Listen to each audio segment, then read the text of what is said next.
Warahmatullahi wabarakatuh. Waalaikumsalam warahmatullahi wabarakatuh. Semangat pagi.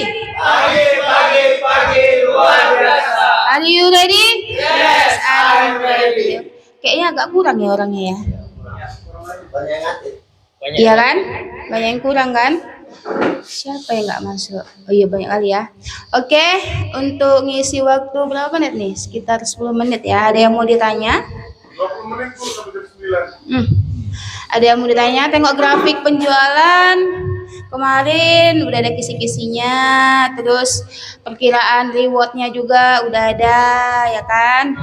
Yang beda-beda tipis harap dikejar sedikit lagi biar jadi pemenangnya. Terus sama yang di operasional, marketing atau yang lainnya ada yang mau ditanya? Nggak ada. Kalau nggak ada saya lanjutin aja masukan atau materi mengenai menciptakan apa itu lingkungan kerja yang positif ya. Oke, menciptakan lingkungan kerja yang positif. Judulnya besar, tapi aplikasinya yang sulit ya. Sebetulnya itu sulit itu ketika kita nggak pernah coba dulu gitu. Kalau saya biasanya itu mencoba sesuatu itu dari diri sendiri dulu, baru diaplikasikan ke orang lain. Kenapa? Terkadang kalau kita yang misalnya saya nih edukasi ke tim mengenai lingkungan yang positif, tapi dari diri saya sendiri juga nggak positif susah gitu. Karena yang dilihat pertama kali seorang leader itu ialah teladannya. Apa yang diperbuat leader pasti dicontoh oleh timnya. Misalnya aja kita budaya 3S tuh. 3S, senyum, sapa, salam. Nah, ketika kita menggaungkan itu tapi kita nggak memberikan contoh juga dalam aplinya, tim akan balik ke kita. Leadernya biasa aja kok.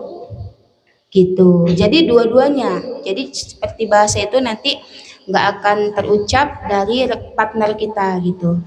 Kalau saya membilang tim itu partner kerja ya. Jadi posisinya itu sama-sama partner kerja saling mendukung. Adapun jabatan atasan atau bawahan itu hanya pengelompokan pertanggung jawabnya aja. Tapi inti dari itu semua partner kerja. Jadi saling mendukung untuk tujuan bersama seperti itu. Nah, gimana lingkungan kerja yang positif? Kita kemarin sudah diajarin 5 ya kata pamungkas. Minta tolong, maaf. Saya yang sukanya yang ujung aja traktir makan gitu. Nah, soalnya 4 itu bisa terhapus semua ketika ditraktir makan ya kan? Nah, benar nggak? Nah, misalnya nih tim klien ngomel-ngomel segala macam, terus ayo dirangkul gitu, langsung sirna semuanya kan. Nah seperti itu umumnya ya. Nah walaupun nggak seperti itu aktualnya semuanya, ada yang enggak juga gitu. Tapi adapun misalnya tim membuat kesalahan dan dia mencoba memperbaiki dengan cara mendekati dengan sikap yang baik atau segala macamnya, ya kita sebagai partnernya juga memberi peluang kepada dia. Jangan gitu-gitu lagi, ulangi lagi, jangan gitu. Kasih dia peluang untuk memperbaiki dirinya seperti itu. Beda sama yang kita sudah tapi dia tidak mau, ya beda lagi gitu. Jadi sikap kita itu terhadap seorang itu jangan flat, tergantung reaksi apa yang dari teman kita lakukan, partner kita lakukan seperti itu. Terus lingkungan yang positif juga bisa diciptakan dengan seringnya komunikasi aktif. Apa kebutuhan kita, kekurangan kita, terus kendala kita, itu didiskusikan sama leadernya, sama timnya, sama partnernya, didiskusikan. Aku nggak bisa di sini, bantu di sini, seperti itu. Harus terbuka. Seperti itu. Dan yang membutuhkan juga harus menerima gitu. Menerima aja tapi juga melakukan action juga.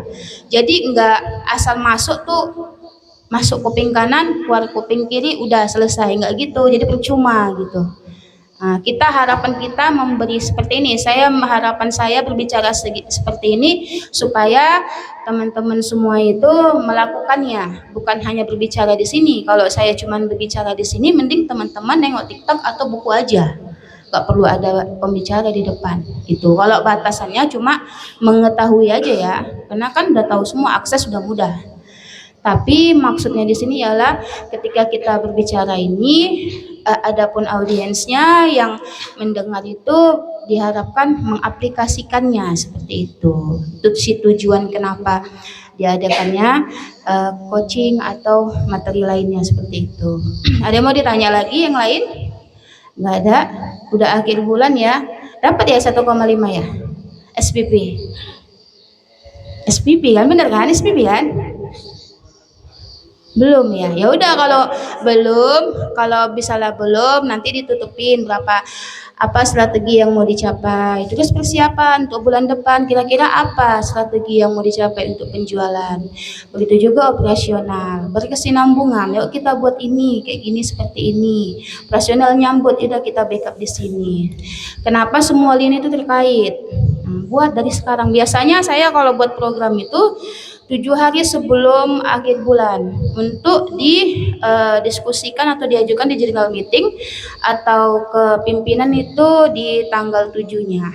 Nah, terus setiap bulan ada programnya. Baik itu di pemasaran, finance, data purchasing sebagainya dan operasional. Itu ada setiap bulan dibuat. Apa yang mau dikerjakan bulan depan? Kita buat program per bulan, per triwulan, semester, juga kita buat per tahun seperti itu. Itu udah bisa dibuat, biasanya seperti itu. Semua lini sih, nggak hanya pemasaran, operasional juga. Bulan ini kita buat apa, bulan depan buat apa, deadline-nya berapa kebutuhannya, apa yang dibutuhkan. Seperti itu. Jadi kita tahu kita mau ngapain aja. Dan satu lagi masukan, kalau bisa mungkin sudah ya, udah diaktifkan ya. Per satu tim itu dibuat schedule kerjanya. Misalnya kalau misalnya dari dia masuk jam 9 ke jam 6 itu apa kerja rutinitasnya dibuat. Daily worknya kan itu kan ada di SOP, apa aja sih yang dibuat dia gitu. Kenapa? Supaya menghindari aku kerja apa lagi ya. Supaya nggak bingung timnya seperti itu, dan supaya menghindari ketika kita pergi pimpinannya mereka udah tahu ngerjain apa aja gitu tanpa kita suruh-suruh lagi. Udah tahu kerjanya, tinggal nengok reportnya, oh ini nggak dikerjain kenapa, baru besoknya evaluasi kenapa nggak dibuat, apa kendalanya, lalu di sharing itu sama timnya. Aku nggak bisa di sini kak, aku bisa di sini. Di situ juga bisa tahu potensi timnya tuh di mana. Ketika di data, kayak mana kecepatan kerjanya. Misalnya 60. Ketika di operasional berapa kecepatan kerjanya. Di situ nanti ketahuan di mana sih potensi anak itu. Jadi sayang mana anak-anak atau partner kita yang bagus potensinya, tapi kita nggak coba gali, jadi terpendam gitu. Atau tipe partner yang malu-malu kucing. Harus dikorek-korek potensinya baru dia keluar. Sayang tuh. Ada juga partner yang potensinya besar tapi nggak mau ngeluarin. Ada juga partner yang memang nggak ada potensinya tapi pandai berbicaranya. Itu macam-macam. Dari situ kita bisa menilai di mana nanti menempatkan partner kita ini sesuai porsinya masing-masing. Tuh, dari saya itu aja sih. Ada yang mau ditanya? Nggak ada. Kalau nggak ada, cukup sekian dari saya. Semoga apa yang saya sampaikan bisa menjadi referensi ya. Mau lama Pak? Berdua aja nanti kita di office. Ada lagi mau ditanya? Nggak ada. Kalau nggak ada, itu aja dari saya. Tetap semangat walaupun kondisinya capek atau segala macam. Wabillahi taufiq wal hidayah. Wassalamualaikum warahmatullahi wabarakatuh.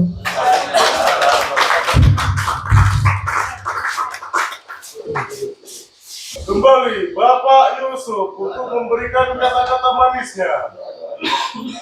Kembali bernyanyi. Sebelum Baiklah kita teman-teman memulai, semua, sebelum kita mulai aktivitas pada pagi hari ini, terlebih dahulu kita berdoa semoga diberi kelancaran.